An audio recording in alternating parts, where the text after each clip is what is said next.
Hello. Back in the old normal, every week Juliet or Ruth or I would go into one of our church schools to take collective worship, what used to be called in the olden days school assembly. And I'm always ever so aware when I'm doing that what a huge responsibility it is, because those children and young people take away from that experience whatever we say, good or bad, so we have to make sure that it's good.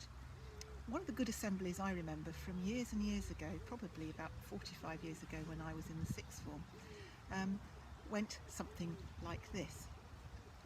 And the more I think about it, the more it speaks to me across the years for the situation we find ourselves in at the moment, and about the season of Pentecost.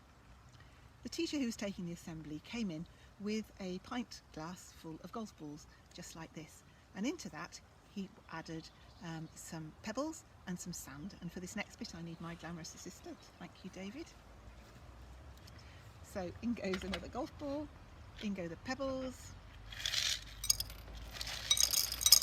It went very well at rehearsal, so let's see how it goes now. Brilliant. And then in goes the sand. In theory the sand goes in between the gaps that are left and fills up the glass. And this is going very well for real as well. Thank you, David. And then to our astonishment, from underneath the table the teacher produced a cup of coffee. This didn't go so well at rehearsal. And he poured it into the glass. And so here's the bit that sticks with me over all those years. The teacher said, I want you to think of the glass as your life. And into the glass went the golf balls. The golf balls are the big things in your life, the things that really matter, the things that make you you, the things that inspire you. And that could be your family, your partner, your grandchildren, your hobbies, that could even be golf, the things that really matter, your faith.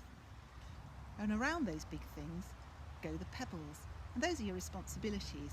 So those are the family you care for, your mortgage perhaps, your car if you need it to get to work and about, that kind of thing, the responsibilities in your life that you can't ignore. And in the space that's left, well, in goes the sand. The sand is things like the routines we find ourselves getting into at home and at church without really remembering why we're doing them. They're also the should-bes, the could-dos, we ought-tos, that kind of thing, the small stuff. So the important thing is, if you put the sand in the glass first, fill your life up with the small stuff, there's no space left for the things that really matter, the golf balls, the things that make you you, the things that inspire us and give us energy.